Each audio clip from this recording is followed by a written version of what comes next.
Thank you, and good afternoon, ladies and gentlemen, and welcome to this discussion on beneficial ownership transparency. My name is Anthea Lawson. I'm Deputy Campaigns Director at Global Witness, an anti-corruption NGO. At this time of day, I might normally be commiserating with you for us all being in the post-lunch graveyard slot in which people might fall asleep, but there is absolutely no need for that. I'd like to congratulate you on your choice of panel discussion, because it's going to be a really, really good one.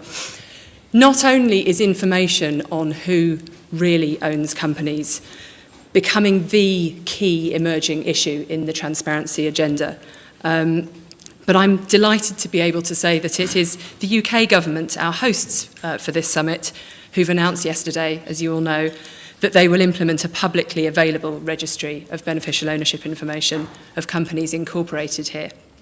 This is a historic step, and we warmly welcome the political leadership that David Cameron and his cabinet have shown. So to discuss this exceptionally timely issue then, we have an exceptionally distinguished and knowledgeable panel to bring a variety of perspectives on the issue. So I'd like to introduce, sitting to my right, Sir Mark Moody Stuart, who is chair of the UN Global Compact, the world's largest sustainability initiative, and a former chairman of Shell and director of HSBC. To his right sits Detective Chief Inspector Jonathan Benton, who's responsible for the Proceeds of Corruption Unit at the Metropolitan Police here in London, who deals with opacity of company ownership on a daily basis in their investigations. To my far left is Edmund Kangamungazi from the faith-based NGO Caritas in Zambia, who works on these issues from a tax and social justice perspective. And then sitting to my left is Chris Taggart, founder and CEO of Open Corporates, which is the largest open database of companies in the world. They now have open data on over 60 million companies in 80 different jurisdictions. So Chris has already been gaining some valuable experience on how effective data can be collected. And finally, and definitely not least, we are expecting Dr. Vince Cable, the UK's Secretary of State for Business Innovation and Skills, who I confidently assured is on a train and on his way here and will be here in time to do his presentation. Before I hand over to the panellists, I'd like to take just a couple of minutes to talk about what this means in practice. One of the things we're talking about, of course, is from the business perspective, is it becoming easier to know who you're doing business with?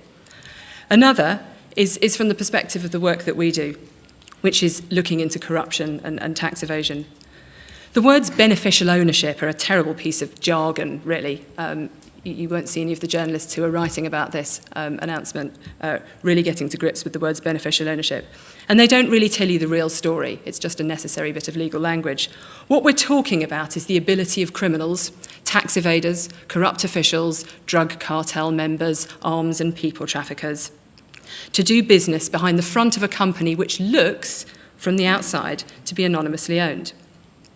The NGO I work for, Global Witness, investigates corrupt natural resource deals, and it is not an exaggeration to say that in almost every single case we look at, we come across anonymously owned companies. Either the legal shareholder is another company, and that's stacked behind another company, or it's in a jurisdiction like the British Virgin Islands where people can't even see who the legal shareholder is. Let me give you just a couple of quick examples. We have estimated, together with the Africa Progress Panel, led by Kofi Annan, that the Democratic Republic of Congo lost out on $1.3 billion worth of value from the sale of stakes in state mines to some British Virgin Islands companies of unknown beneficial ownership, but which are associated with a friend of the President, Joseph Kabila. That $1.3 billion is more than twice the annual health and education budgets combined. Let's give another example. Teodorin Obiang, one of our favourite kleptocrats, son of the president of Equatorial Guinea, was able to buy a $35 million mansion in Malibu, a fleet of fast cars and a private jet using California shell companies.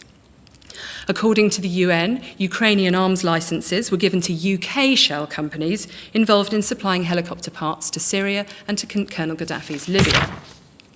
The Swiss bank Vagelin reportedly helped its clients evade tax using sham corporations in Liechtenstein, Panama and Hong Kong.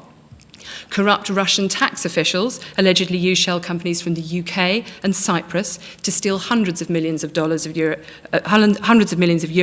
in a case that led to the imprisonment and death of the whistleblower Sergei Magnitsky.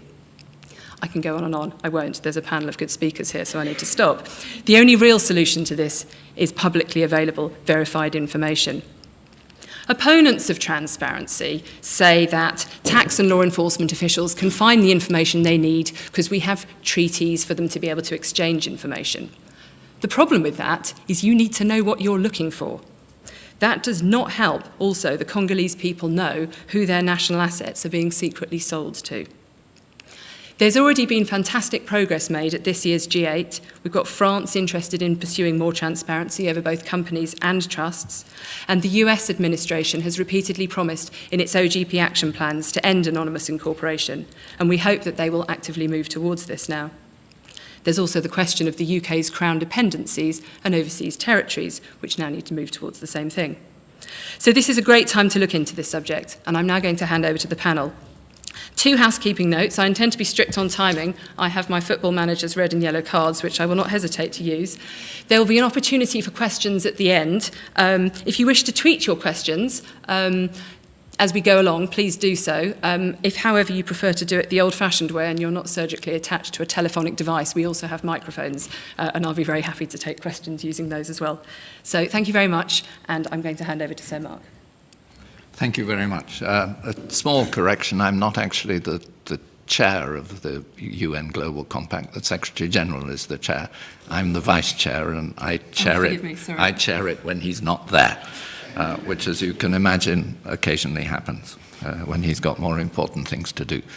The UN Global Compact is, as you said, an aggregation of companies around the world who have signed up to proposals made by Kofi Annan in 2000, but supported strongly by his successor, to get companies to embed the concepts of the major UN conventions on environment, human rights, labor relations, initially, with the addition of corruption when there was a UN convention on corruption, which was in 2003. So those companies commit to participate in the fight against corruption. So by definition, they are or should be supportive of this kind of measure. We talk about it being a very large organization. Of course, in the great scheme of things, 8,000, even if you take large multinationals, it's still a relatively small proportion. Now, why would companies be interested? Well, as was just said, we're interested to know, in the first place, who we're actually dealing with, if we are dealing with them. But much of the time, a responsible company would probably not be dealing with them. They might be, but they might not be.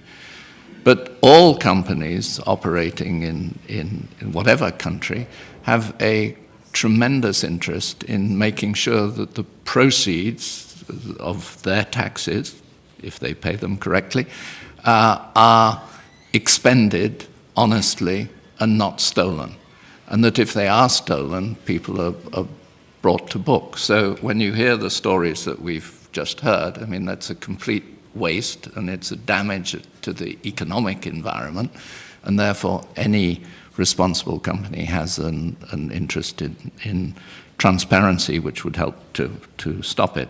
And there have been expressions of support from the CBI here, from European bankers, from individual companies, and so on.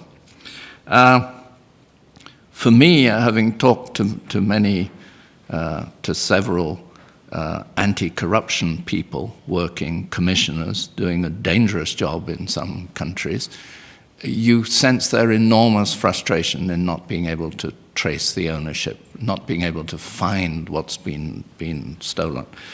Now, as just was said, there is an argument that these registers, if they're registered, should be available only to law enforcement agencies and not be public. I think the default should be transparency, because if you think of if it's not public, these are enormous sums of money. I mean, I've seen in my experience where hundreds of millions and low billions have gone missing. And when that's the case, it requires only a very small amount of that to slow down any investigative process. It's easy, if it's a legal investigatory process, to slow it down through corrupting the judge. And therefore, public transparency is necessary, because it gets it into the public arena where people who are not subject to being corrupted to slow it down can do something about it. As a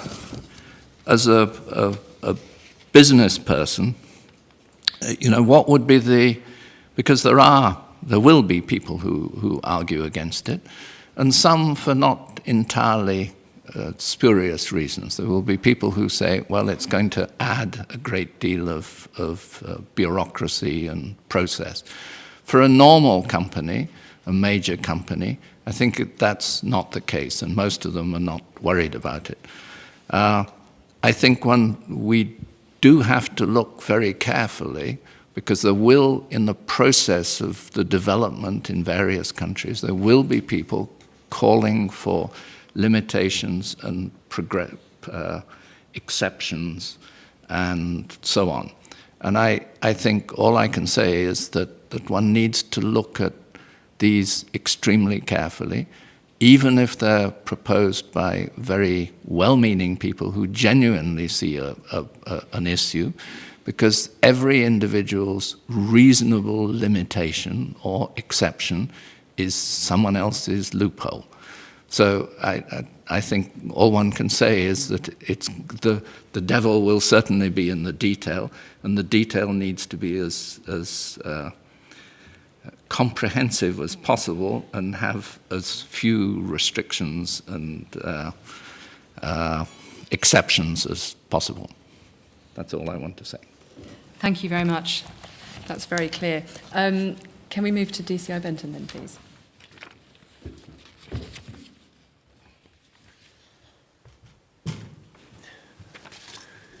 Good afternoon, everybody. I'm going to stand just because I've got to press this clicker, and I knew if I tried to do it from over there, it might all go terribly wrong. First of all, thank you for inviting me. I'm a practitioner, a senior police officer, but I'm very privileged to lead investigations from here in London, tackling some of the most corrupt, politically elite people in the world. And some of those people, although in fact I would go as far as say all of those people that we target, of course, are also responsible for denying some of the poorest people in the world of what they're due. Anthea has very kindly sort of explained that nexus between corruption and beneficial ownership. And I would add, really, all the way through what I'm going to say, is that through a number of years of working in this field, of looking at illicit money flows, of looking at money coming out of contracts across the emerging economies, every single occasion I come across beneficial ownership as an issue, and sometimes a barrier or an obstacle to have to overcome. I recall probably about 18 months ago, being just around the corner from here in the Cabinet Office, and been asked by senior civil servants, what is the biggest challenge you face investigating corruption? And it was simple, really easy thing to answer: piercing the corporate veil. Understanding who actually owns something. Who really does own that company, that owns that company, that owns that company. So what I want to do is just show you a quick slide, and this is some more. I apologise. Certainly, one person may have seen it before, but in the room. But this kind of I think is a really simple illustration of the issues here. Gamal Mubarak, son of Hosni Mubarak, had many years to steal state funds whilst his father was in power. Educated, intelligent man, former Bank of America employee, owned, we believe, or was said to own. He had an interest going back 8 years ago to a company called Medinvest in London. Now, Medinvest, I say 8 years ago because that was when his interest on paper ended. But actually, and this is really quite a simple structure compared to some of what we see. We go from Medinvest to Bullion in Cyprus. We go from Bullion to Pound World Investments in the BVI. His house, we go from there, it's owned by a company in Panama. And then it comes down to a diplomat, a non-Egyptian diplomat, and we're going through that. So what does that say? What it says is essentially, certainly from a law enforcement perspective, and from a transparency trying to sort of dig under the layer and work out what's beneath it, I have to send officers all around the world. I have to, first of all, try and pierce and get the information through through the legal channels we have. I have to use legal instruments to get it. And lo and behold, once I've done that, do you think the money's still there? Sometimes it is, but of course, in many occasions, it's moved on, and it is effectively used as a tool to frustrate our work. Now, I don't have time to talk about really complex, financial structures, but I would like to pull out a few key points in here. Corporate service providers, the legal entities that register companies. These are the pinch points, as I see it, from a practitioner's point of view, where really we should be trying to work out, we should be asking the questions, we should be saying, well, who is this? You're coming to me with the name of another company. Who actually owns that company, and how did they come about their wealth? How did it accrue what it currently owns? I think no discussion about beneficial ownership would not be complete without talking about the gatekeepers and professional enablers. There are people out there who are charged with conducting the termed in the trade KYC, know your customer, and the due diligence. Now, there are some very, very well-established and robust compliance sections of big corporations and big financial institutions. But sadly, from my perspective again, and this is merely my professional perspective, you do not see a level playing field across the globe. You do not see standards that are carried out. And when you're talking about multinational organizations, big corporations, multinational banks, one would expect some form of consistency in approach, yet that is not always the case. I think the best way is kind of showing you. Sometimes we ask the question, we'll go, did you not look and find out where that money came from? And it's kind of, well, I thought he did it. And it's when you have this chain of events and chain of companies and chain of money passing through, it's, well, somebody else has done that. It's okay. The lawyer dealing with that trust did that. That's fine. We're satisfied with it. Finally, I would like to say that I think, our Prime Minister, the UK Prime Minister, David Cameron, his announcement yesterday was a real landmark movement. I think one hopes that it moves closer towards the transparency that's required around who owns. In my field, I think if you're in high political office, there is a need for you to have certainly for what you own, to be on public record. I would recommend, I applaud the work of Global Witness, who I'm fortunate to work closely with. And certainly the campaigning and the literature that's produced, and even the work by World Bank star Puppet Masters is a really good piece of technical advice that's out there. It's online, it can be read, and help people understand and demystify what can be a sort of technical, complicated world. And on that, I'm sure I'm probably going to get a card very soon. So I would like to say thank you very much, and perhaps speak to you in a little while. Thank you very much. Before we go to our next panellist, I would just like to welcome our latest addition to the panel, the most important one here today, Dr. Vince Cable, the UK's Secretary of State for Business Innovation and Skills. It's great that you're joining us anyway to talk about this subject, and particularly great given that you have so long been a champion of this issue of greater company transparency, and you've done so much hard work to bring about this fantastic step forward from the UK. So it's great to have you with us. We'll proceed with the panel. So I'm going to hand over now to Edmund, who's going to give us the view on this from Zambia.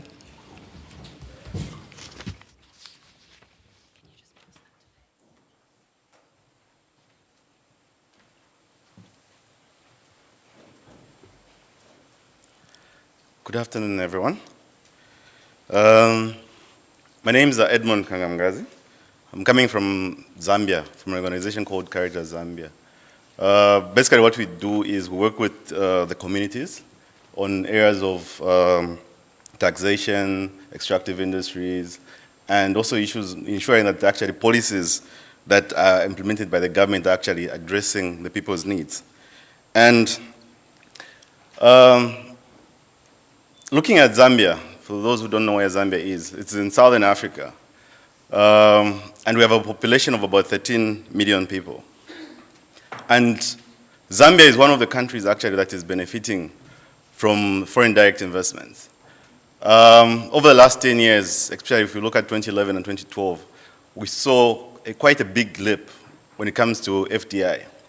In 2011, I think we saw an increment from about $1.1 billion to about $1.6 billion in 2012. And we are so dependent in terms of looking at FDI because I think it offers quite huge opportunities, especially if you look at issues of technology transfer, even just the capital injection. And one of the components that is a huge component in the FDI is the aspect of mining sector. Most of the FDI in Zambia actually goes to the mining sector because Zambia is basically dependent on copper mining. And if you look at copper mining in Zambia, about 80% of our earnings are actually coming from copper earnings. But if you look at what they're actually contributing towards the national treasury, it's about just 6% or even less. And based on that, and also if you look at Zambia in terms of export, I think it's about it's about the 6 major exporters of copper. But if you're looking at what is actually happening in terms of social indicators, we find that Zambia, if you look at the 2010 Human Development Index, it tells you about the 135 countries that are actually sampled. Zambia is actually one of the countries, 3 of the countries actually that retrogressed. Compared to 1970, life now, if you look at health, education, life expectancy, is far worse today than it was in the 1970s. And if you look at the current MDG report, Zambia is one of the countries that actually is being considered as one of the unequal countries in the world. If you look at the number of people actually living in poverty, it's telling that 42% of the people in Zambia actually living in extreme poverty. We're talking about 5.4 million people actually, of the 13 million people actually living in poverty. And so if you look at the FDI, in as much as it contributes to all this in terms of the positive contribution that it has at the macro level, if you look at the micro level, we haven't been seeing the same impact that it has been having. I can give you one example of the impact of FDI in the country. What you're seeing there is one of the communities that we work with. It's called New Israel. When a mining company came in the country, what we're calling Consumption Mine, it moved one of the communities there, what we're calling the New Israel, 42 kilometers away from where they used to live in. And from the main town. And where you're seeing the gray place there, that's where the community used to live. And they were told to move 40 kilometers away from there. And this community used to depend more on agriculture. It used to be an agriculture community. And once it was moved there, in terms of selling their products, they could no longer sell their products because they didn't have access to transport facilities. Health facilities were also non-existent. When they were being moved, the mining company told them they're going to build schools and education facilities. 7 years later, when we went there in February 2013, the schools were non-existent. The clinics that were promised, they were non-existent. That means the child who was supposed to be in grade 7 by now hasn't been in school. So in terms of their livelihoods, they've actually been deprived of that. And guess what? The Kansanshi mine is a subsidiary of First Quantum Minerals. It is listed on Toronto Stock Exchange, and actually it has an office in London. And it's also listed on London Stock Exchange. And looking at, this is some of the pictures in terms of where the communities actually were moved to. And this is some of the engagement we've been having with the community in terms of trying to look at the livelihood, what has changed since they were moved. And so for us, I think the move that the British government has actually now that they're going to be actually disclosing beneficial ownership, I think for us is a plus. At least now we're going to be able to engage, especially if you look at the government perspective. If we have the UK registry, that means that at least the government won't have to spend money in terms of trying to chase up information of who actually the beneficial owners of these particular companies are. Of course, we need to look at issues of capacity, and actually our local governments actually have the capacity to actually follow up.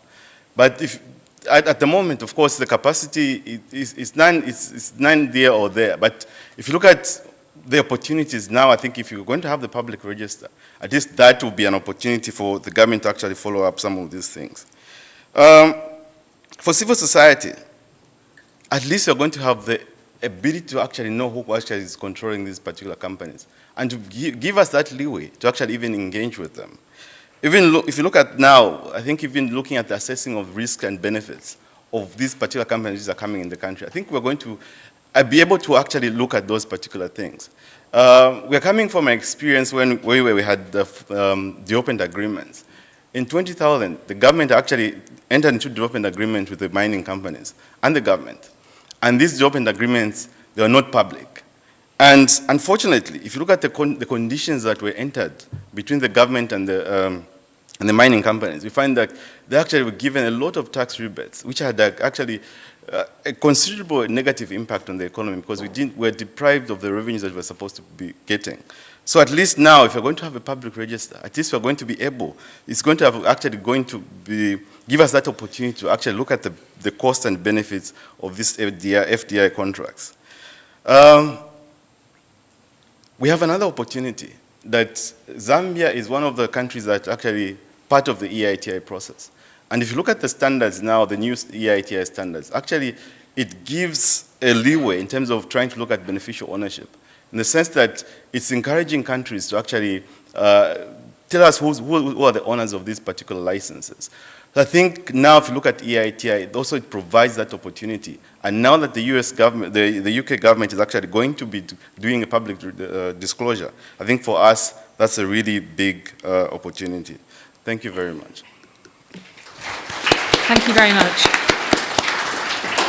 We're going to hand over now to Chris Taggart of Open Corporates.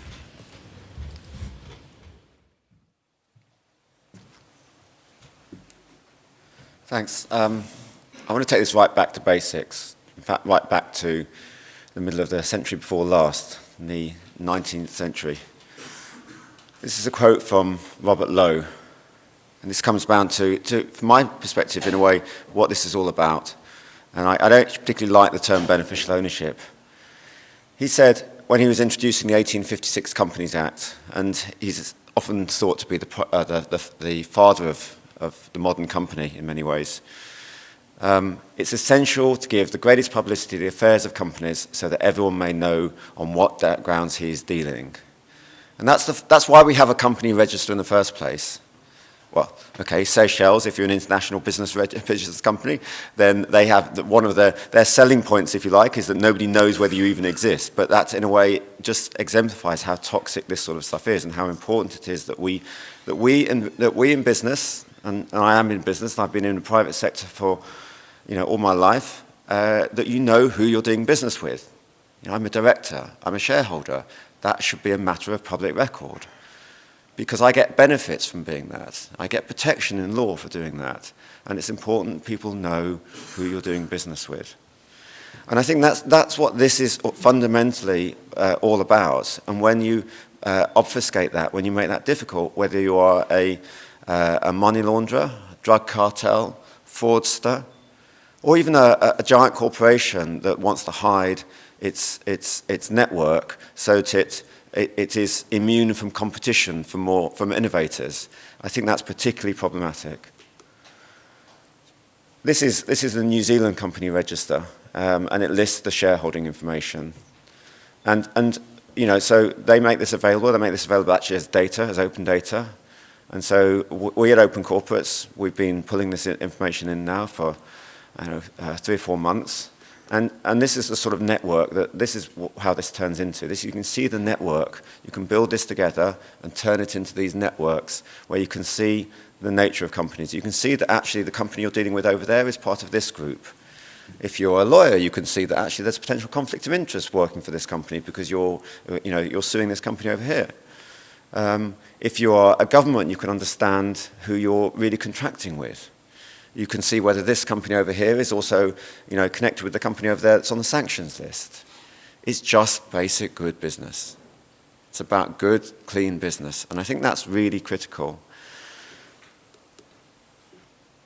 We've been working with the World Bank now for about 3 or 4 months. There's a thing called the Open Company Data Index, and we measure how open company registers are around the world.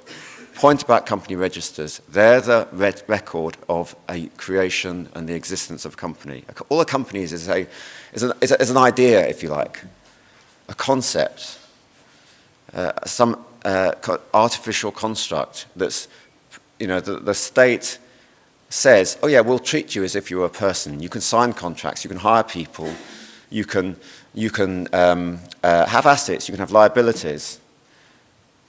And that's the record that the state does because it's actually a fairly special thing. Before the 1844 Company Act in the UK, we had to have an active parliament or a royal charter to create a company. And we do this, we create these artificial things for the benefit of society. And they have made a more beneficial, a more prosperous, a more innovative society. But there's that trade-off. And the UK, I'm proud to say, and I'm even more proud after the Prime Minister's announcement yesterday, that the UK is at the top of the list. Norway's been doing some great stuff. Denmark, Serbia's up there. The UK's at the top of the list, and hopefully we'll get to 100 out of 100.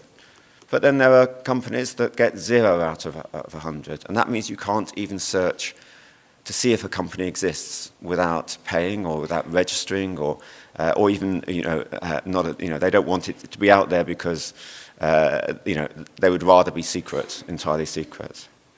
And there's countries like Spain in there. There's countries like Brazil. There isn't actually a correlation between whether it's a developing or developed country and being on there.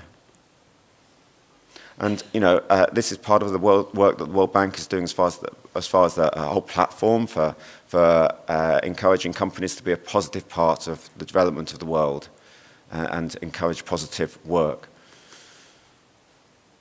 Victor Bout, Merchant Death. For him and people like him, this opacity of companies. If you're Google, frankly you'd rather be secret. But if you're people like that, you must be secret. The opacity is something that they want. And I would even argue, in fact, I would strongly argue that for public companies and getting information on corporate networks of public companies is almost as difficult, to be honest. Marks and Spencer. You'd think Marks and Spencer, a good public company, with a plan A, with no plan B. But yet, if you try to find out what its corporate network is, despite the fact that the laws in the UK are not bad with regard to this, then what you get is not the most recent annual report, because they said, oh, we'll take our waiver. We won't tell you what we're doing this year. We'll look at last year's. And then last year, you get these image files, which you have to retype, and where the information is difficult to understand, incomplete, and actually we found it to be wrong in cases. It contradicts what they've filed with the New Zealand company register. And that's the power of open data. That's the power of pulling this stuff together to make sense of it. So, you know, I really don't like this word beneficial ownership for two reasons. The first is it's jargon which nobody understands.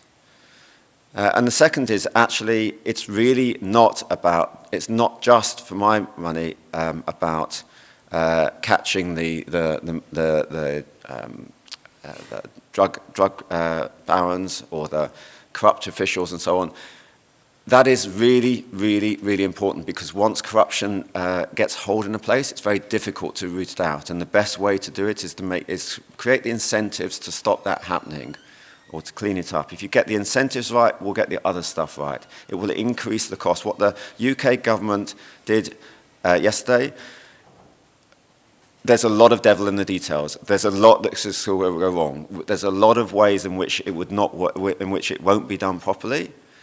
I'm fairly confident that with the good people, the people at Companies House, some good people at BIS, and the civil society working together, we can make this work properly. But I think that the point is all beneficial ownership is the shareholding information. In 95% of the cases, small companies and so on, it's the shareholding information. And in that 5 or 10% of the cases where the shareholding's a nominee, where the shareholding's another company, whether it's a criminal enterprise or whether it's a multinational corporation, and it goes through this company, through the Caymans. Goldman Sachs, we've got, in our graph networks, in our networks for Goldman Sachs, we've got about 3,500 companies going up to about 20 levels deep. Now, but whether it goes through networks like that, going through multiple different companies, all that beneficial ownership is about shareholding information with the obfuscation removed. That's all it is. It's going back to basics, and I applaud and I'm genuinely proud of what the government has done in terms of moving forward, because public is not just about our right to access, important that is, it's also about quality. And we've been dealing with this data in a large scale for about 2.5 years now. We found so many problems in data that we've been reporting back to company registers, to official regulators and so on, because it's been public. And that's so important. Thank you. Thank you very much, Chris. And then, last but not least, we have Dr. Vince Cable. Thank you very much. That's all right. Well, first of all, just if I can apologise for being late, there's a couple of other big things happening today. One around the Royal Bank of Scotland, and the other is about railways, both of which I'm involved in. And I'm afraid I've just come from running around a muddy field in Durham on the second of those.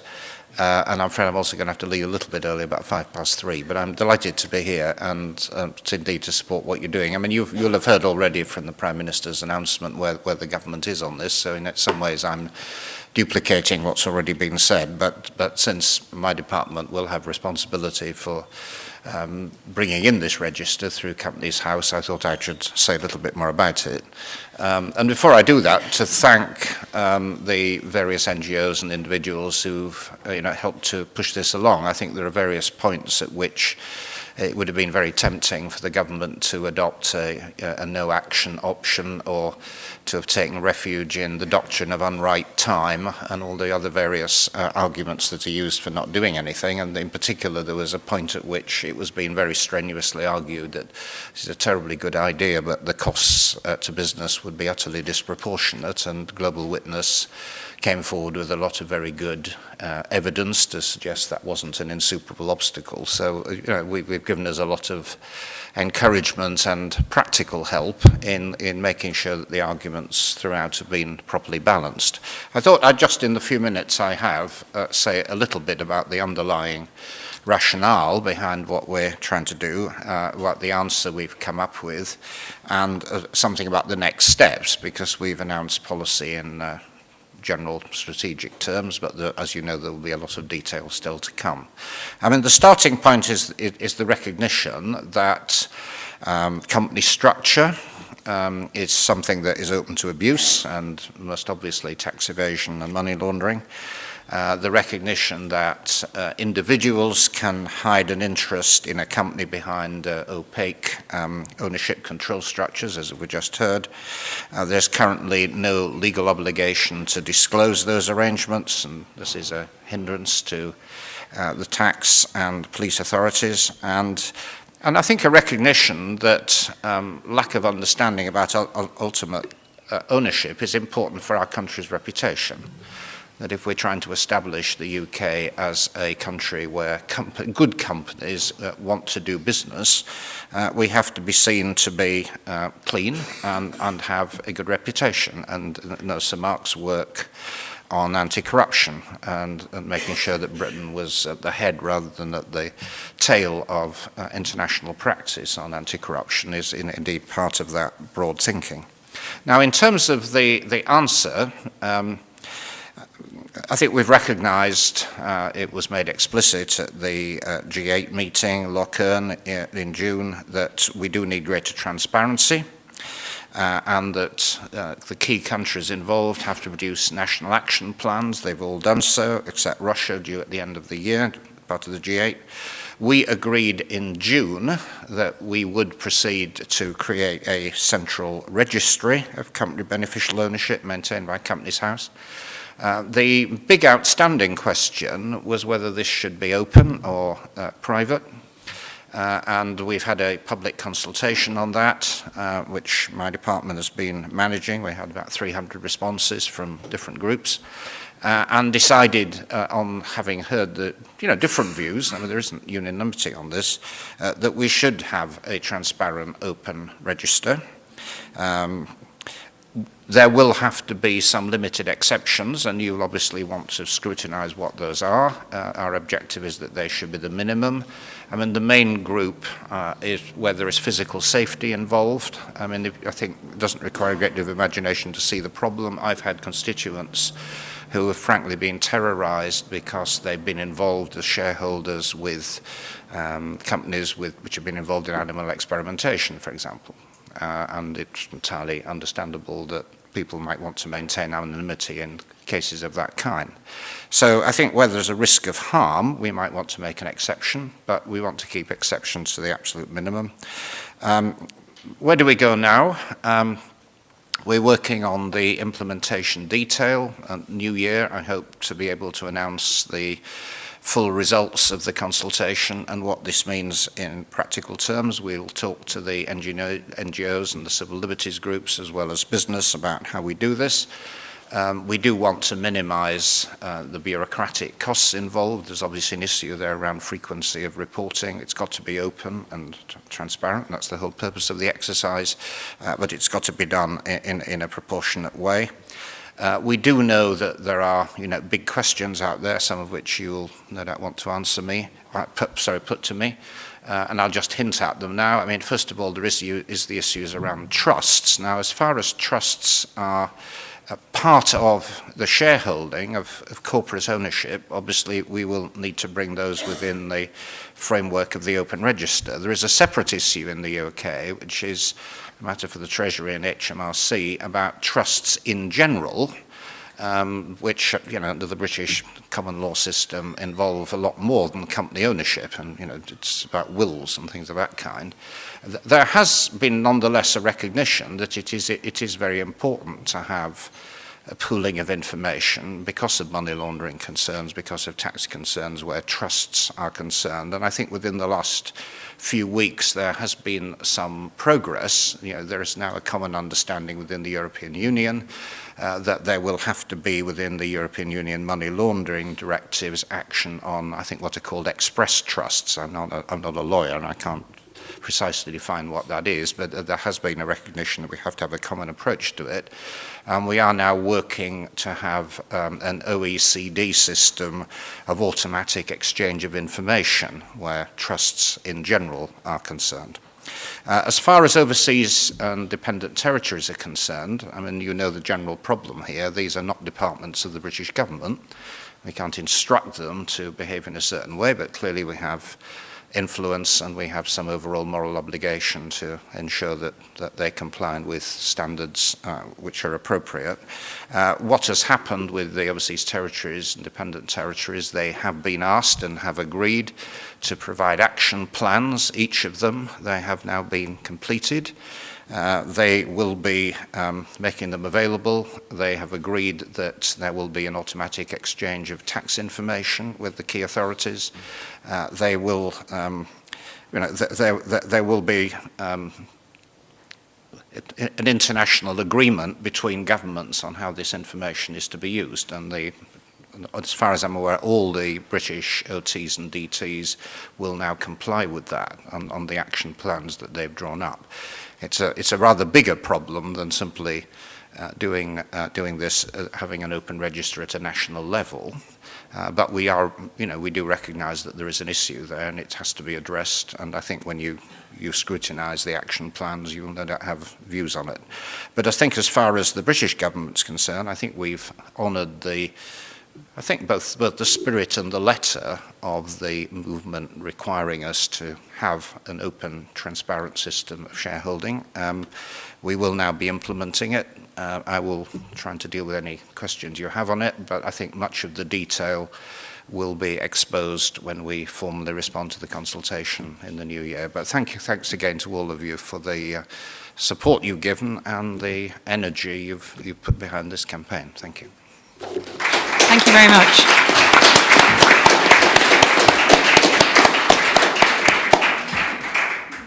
Thank you very much to all of our panellists.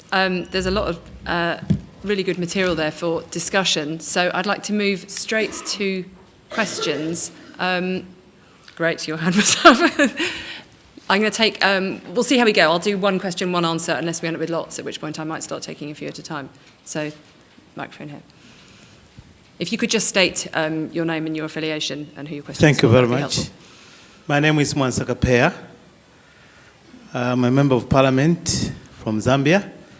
And at the same time, I'm a cabinet minister from the Zambian government. I got excited when Prime Minister David Cameron was officiating at the launch of this forum, when he said people of a given country must have a say in the companies running in their particular countries, which is very nice. I'm happy to have Edmond here, who is coming from Caritas, one of the civil society organizations, who is very much aware the difficulties that Zambia is currently facing. He talked about the mining companies in Zambia, and indeed, the major asset in Zambia is copper, as he clearly put it. Now, those companies are running, are operating, independently, without any much say by the Zambian people. Now, in this case, I would want to hear from Edmond.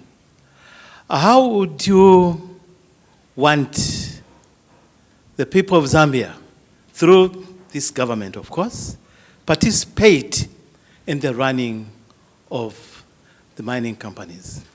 As for you, I would appreciate to hear from you so that I take it to my fellow ministers. Secondly, allow me also to go to Jonathan. Jonathan talked about, investigating corruption among us, you said the elite, especially the political players.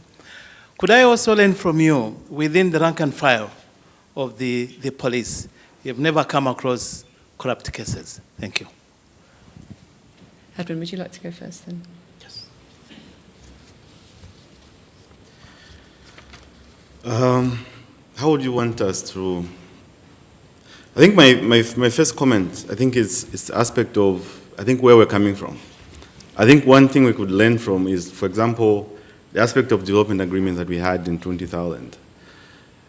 The members of parliament were not previewed in terms of the content of those development agreements. Even now, if you look at how we monitor, deal with the issues of the way mining companies are operating, members of parliament are not given that chance to actually monitor, even have a say on those on how the mining companies are looking at. If you look at, we have EITI process now. It tells you who hasn't paid who hasn't paid the taxes. But if you know that the EITI reports have done 3, they haven't passed through Parliament. So nobody's actually holding those mining companies accountable of the taxes they're supposed to be paying. Even now, we have challenges in Northwestern Province. If you look at Israel, is just one of them. There's Kalumbila mine there. But if you look at the challenge that we've been having there, members of Parliament have not had any active role in terms of trying to address what the community is actually facing. So it's just, so I think it's the aspect of members of Parliament having a role, an active role to play. If you look at issues of contract negotiations, members of Parliament need to have a role. Even when you look at environmental impact assessments, when they're being done at your constituency level, members of Parliament are not even aware of what the community is actually being, looking at the contents of those environmental impact assessments. Like now, I know there's one environmental impact assessment which was happening in Kasempa, but members of Parliament are not aware. And, and one of the protected forests actually is in danger there. And probably the mining company will be given the license. So it's the aspect of having an active role of members of Parliament. I think at the moment, they're not having any active role. Thank you. Did you want to respond? I think I can probably answer very, very promptly. The answer to your question about do I see corruption, for 21 years I've been a police officer, and I have seen, not personally, but I've seen evidence of corrupt acts. Of course, with power, there always comes abuse in all walks of life, whether it's public or private, and I don't think, one could ignore that. But what I would turn the question slightly back and say that in the sort of issues that I raise, this is not one business person and one politician doing a deal between them. There is a big chain that are involved in that, of public and private officials. You do not move hundreds of millions, if not billions of pounds around without actually having a team of people in on it, in on what's happening, understanding, covering up, or turning a blind eye. So I think this is, sadly, there is corruption in all walks of life, and it is exactly that facilitates the sort of stealing that I was talking about. Thank you. We have a Twitter question first, which we're going to take, and then we've got a couple from the floor. Can we have a microphone here at the front, just for my colleague who's to read out this question? Thanks. Thank you. So a question in from Transparency International UK, who asks all the panel, is there a need for a register of the ultimate beneficial owner of property in the UK? And a reminder to everyone that if you want to ask other questions via Twitter, use the hashtag #PhantomFirms. Would anyone like to take that question? Dr. Campbell, would you like to? Well, it does raise slightly separate issues. We have different systems of property taxation, as you know, council tax on the one hand and business rates for business. I don't think there is perceived to be a problem of people dodging either of those things by concealing ownership. Of course, the whole point about property is it's there, it's physical, and you can tax it, and you don't need to worry too much about who ultimately lies behind it. Obviously, there is a certain curiosity about who owns property, and if you want to know the inequality of wealth in society, it would be useful information to have. But in terms of sort of the basics, do people pay their taxes? Are they trying to launder money in a criminal way? I'm not sure that such a register is necessary, but I'm ultimately responsible for the land registry as well as the company's house, so if somebody wants to make a case for that, I'm interested to listen to it. Chris, did you want to add something to that? Just briefly, when you start to look at this, you realise it's all about networks. Of course, it's always been about networks. It's always, and whether those networks are where you grew up, how you went to school, who you know, who you worked with, and so on. That's why companies like LinkedIn and so on are, find so much power in many ways, and can find, this information can be used in so many different ways. But when one of the things is you take a transaction over there, let's say whether it's to do with the extractives industry. And so much to do with the extractives industry is actually not about individual, an individual bribe here or there. It's to do with complex networks and particularly large corporations, which is why the better of them have formed the Extractive Industries Transparency Initiative. But there's a let's say a bribe there, for example, and the money ends up in a mansion in South Kensington, for example. What is the link? How do you trace that link? Where does it go? It's not. I'm sure there are taxation issues, but actually there are wider ones as well. And you start to look at this. Many countries make this information about who owns the land, including actually the US. Property taxes are public in the US. The cadastral information is public and freely downloadable in many places in the US, as it is in some other countries. Many people consider this just to be a matter of public record. We'd like that to be I'd like that to be the same in the UK, and it seems like a sensible thing to do. It would have lots of benefits as well as making it easier to trace back the chain. One of the things I think that is missing generally, and why it's so important that the registry is public and open data. In the UK we've got 3 million active companies, 3 million companies on the company register. Global Witness did a great investigation into money laundering where they basically followed money from the Kyrgyzstan Asia Universal Bank, spent months doing it, and then found money launderers in the UK. Now, if I were a criminal, the lesson I would learn from that is great business model, because there's so much opportunity to get lost in the chaff. And the only way to do this is by treating this as data, being able to look and combine this data set and that data set. And so, yes, you can potentially go to the land registry and pay, whatever it is, £10 or something to find out that information. But actually, that is, what's happening by charging £10 is that you end up by saying only a few people can use this data in any sort of meaningful way, particularly those with a business model. So I think you end up bringing in lots of different things. I think it's a good question, and I think it's certainly something that should be investigated, and you could see that there would be benefits in all sorts of ways from doing it. So Mark wanted to add something to that point as well. Yeah, no, I just think if you were going to start anywhere, I would have thought making public ownership of property by companies would be a good start. Absolutely, yeah. But that would come through this register, wouldn't it? Yeah, the companies would then, but then you would know which company owned what. I can see individual ownership might have political of course. in this country. Voters get involved. I'd like to we had a question there. Let's take Joe's first, and then we'll do some others from the floor. Could we have a microphone, please? Thanks. Michael Cross from the Law Society Gazette. Two quick ones for the Secretary of State. Do we have a target date for when this register is going to be available?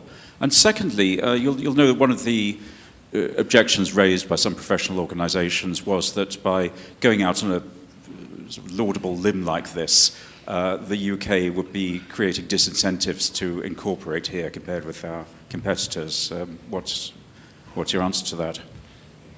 Well, in terms of target dates, once we've completed the consultation, I then have to find a slot in the legislation in the next session of Parliament, and we will certainly endeavour to do that. There are obviously competition for these slots, but there is a clear determination, and you've seen the Prime Minister's leading from the front on this, so I think there's a reasonable chance that this will get into the next session, but I can't give an absolute guarantee about dates, because that's not the way Parliament works. We certainly looked at the deterrent effect in broad terms. That was some of the witnesses who gave evidence under the consultation argued that in both directions. There are people who argue that you frighten people away, others that you make Britain a better place to do business because things are open and transparent, and we accepted the latter argument rather than the former. Thank you. There was a question, but you've already got a mic. Great. Sorry, my name is Joe Williams from the Publish What You Pay coalition. Thanks for your leadership on the question of public registries of beneficial ownership and sort of taking that to the international stage as well. We were really struck, or at least I was really struck yesterday by the Prime Minister's sort of rationale for actually making the registers public, in that it gave an added level of scrutiny that wouldn't otherwise be the case if it was only available to, say, law enforcement agencies or government regulators.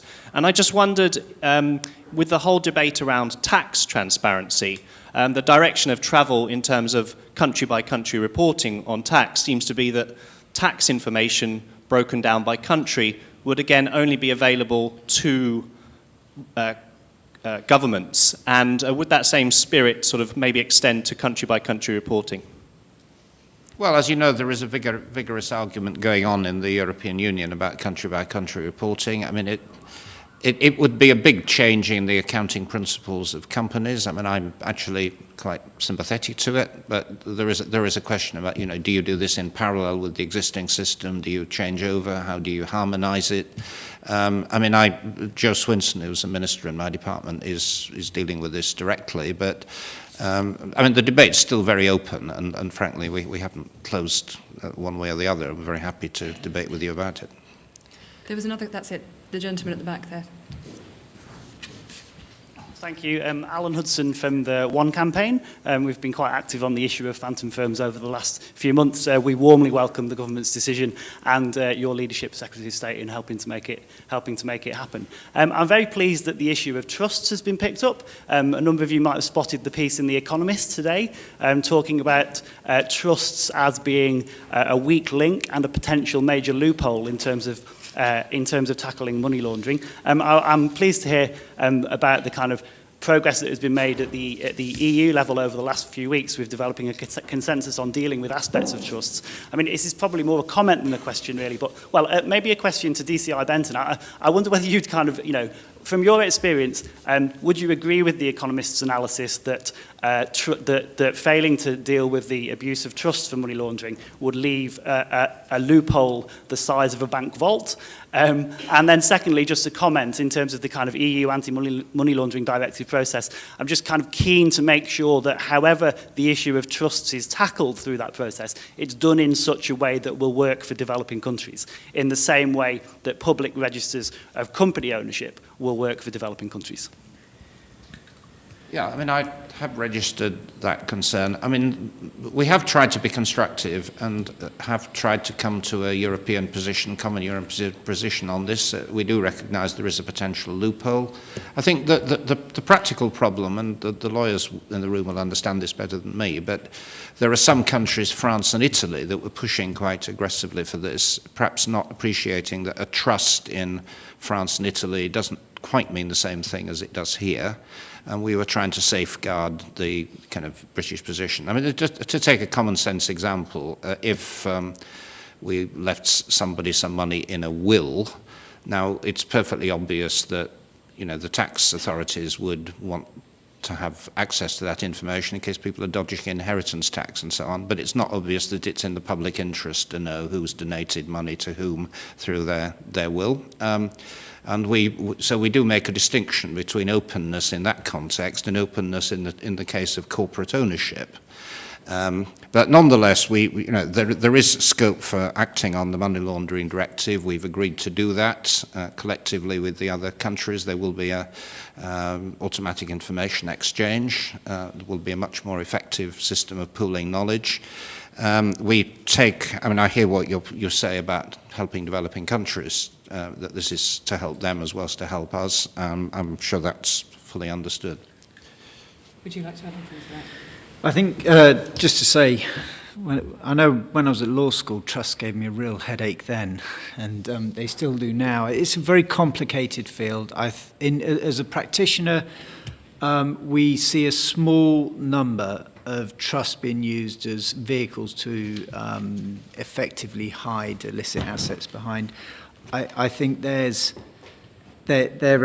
are emerging issues around discretionary trusts, which tend to be sort of a growing area where we're seeing effectively the vehicle being abused, and trying to peel behind and get to know actually, fine, we might know the trustee, but who are the actual beneficiary? Who has actually received some benefit from what's been paid out of that trust? And I think, like the Secretary of State said, they are legally not the same instrument across a number of different jurisdictions, so which in effect adds another layer of complication to it. We had a question over here. Thank you.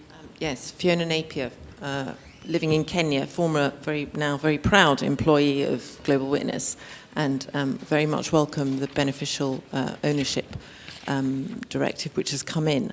I just had a question because obviously there's been a lot of talk about networks and the flow of money.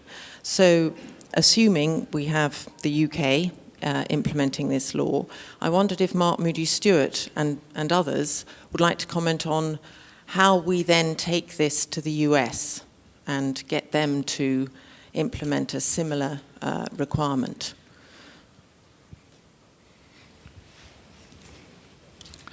I mean, the progress that's been made, thanks to pressure by many people, was partly conducted through the G8, and the US is a member of the G8. So it's a pity you didn't ask while the Secretary of State was here, because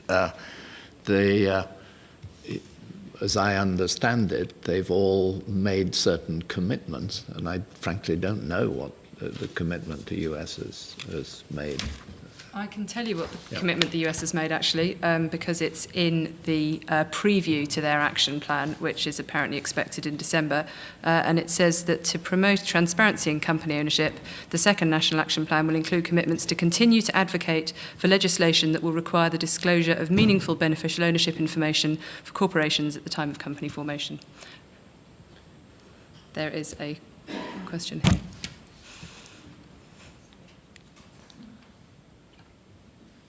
This is Heather Lowe with Global Witness. Nice. No, Global Financial Integrity. I hope nobody at home is watching.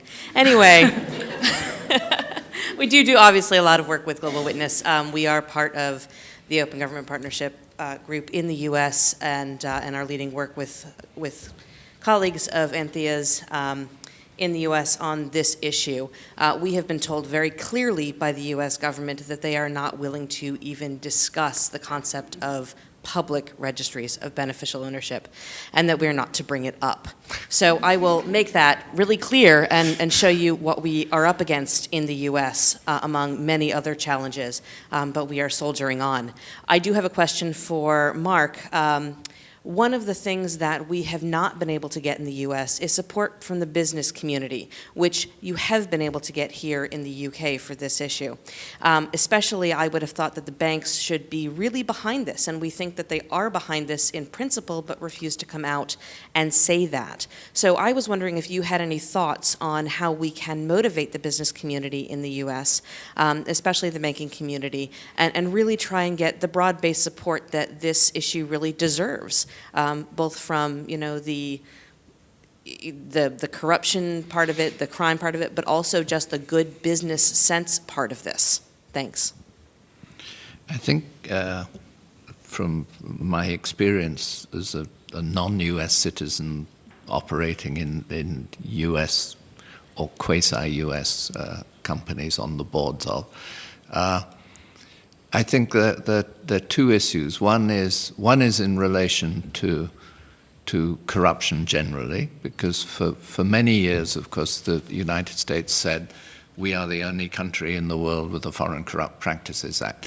That changed, I think, when the Bribery Act came in and caused an awful lot of agitation in US boardrooms because whereas I think many UK companies could be, in the UK legal environment, could be quite relaxed about, and I personally would be entirely relaxed about the UK Bribery Act.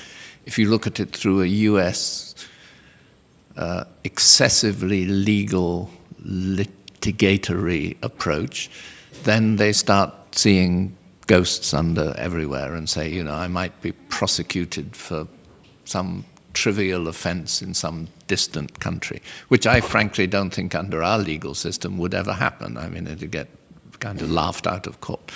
So I think there's that, the exceptionalism of that. The other is that amid some of my colleagues on US boards, if you look at if you take such a thing as the SEC's recent requirement to publish the ratio between the CEO's pay and the median pay of the thing. The reaction on a particular board I was on of my US colleagues, I mean, they all thought this was just a load of claptrap and an unnecessary thing. And I said to them, well, actually, it seems to be, there are clearly difficulties in it, and difficulties in the measure, but the overall objective of trying to prevent a continuous widening of the gap is entirely laudable. So, I mean, and I think if you said that in a UK boardroom, everyone would say, yes, and now let's talk about the detail of how it should be done. So I think we are actually, Europe and the United States is in a slightly different place. And I have a huge admiration for the system, not for their lawyers, but your lawyers. But, yes, yeah, no. And just as an aside, I mean, if you want to I got in deep trouble somewhere with a US ambassador by remarking that the state legal system in some states is highly corrupt. I haven't vetted the audience here. We've got time for one very quick question there and a quick answer before we need to close. Thank you very much. Thanks. Mary Beth Goodman from the United States government, so I'll speak on behalf of us. At no time have we ever told our civil society that we do not want to discuss this issue, so just to be clear on that. The U.S. certainly is part of the G8, part of the G20, and very much was behind the effort that was done in the G8. You can go online and find the core principles that we signed on to. Every G8 member has now signed on to the core principles that were adopted on this issue at Loch Earn. Every G8 country has now also adopted a country-specific national action plan, which outlines what they are going to do to meet those core principles that were adopted at Loch Earn. Some of the national action plans are a little bit difficult to find because there's no central place that they're all online, but most of them are under the Ministries of Finance or Ministries of Treasury for the individual G8 countries. So you can find them, and it would be an interesting exercise if the civil society groups wanted to try and compare and contrast, because not all of those commitments are the same, and certainly not all of the legal jurisdictions are the same. So it matters greatly how we go about implementing this. It is certainly an issue that is causing a lot of debate globally. This has huge implications, not just on company formation law, but on the revenues of developing countries. I mean, we've seen the beneficial ownership debate really be galvanized, the anti-corruption debate really be galvanized in the last couple of years. And you could look at individual initiatives, the extractive sector, EITI. They're now beneficial ownership commitments that are voluntary, but they're now embedded as part of EITI and the new standard that was adopted there in May, I think, at the last EITI Global Board meeting. So this is certainly an issue that is resonating and that it's here to stay. It is very complicated. As one of the panelists said, the devil's in the details on this. It matters how you do it. And we certainly wish the UK luck. We're looking forward to seeing how you can go about implementing this because it is very complicated and very detailed and something that we're all going to continue to be discussing for years to come. Thanks. Thank you. Does anyone on the panel wish to respond to that comment, or indeed, does anyone on the panel have any closing comments? Because we've got room for a sentence each, and then we are out of time. We'll start at this end. Just think it is a landmark move. The transparency of beneficial ownership is just one small baby step in many to come, and I just hope that exactly as Mary Beth Goodman has explained, these are very complex issues, and even collating this information and getting it in one place is not going to be easy. But if we can do it and we can take one step forward, then hopefully others will follow. No, I don't. Okay. Chris? It's not trivial, but it's not that difficult. You have to, you do it step by step. You take it. In fact, much of the stuff that we've done with the corporate network is basically what will need to be done for beneficial ownership. The thing that transforms is this public bit. You know, I'm sure that the UK efforts will not get everything right first time. I'm sure that things like, you know, when you start to crack down on this, then people will start to move towards trusts and so on. It's not trivial, but it's not that difficult, and public is the key to that. So if the US said, hey, look, you know, guys, can you help us with this? We'd be delighted to help. If the US said, okay, we want to do this, we're going to be public, and we'll do it step by step, and we'll understand the problems as we go, which is the best way of solving complex problems. That would be great. But I don't, you know, it's not, let's not try to boil the ocean. It's not one of those things. It's not that difficult, but it is not trivial either, and it takes a step-by-step approach, and public is key. Thanks. Edmund? I think just one thing. I think for us in Zambia, I think beneficial ownership, transparency, I think it will mean another pillar that will also really help us to fight corruption, which is a good thing. Thank you. Great. I'd like to thank all of our panellists, including those who are here and the one who's already had to leave, and thanks to our audience for some very good questions. It's been a really fruitful discussion, and there's going to be more of these. So thanks very much.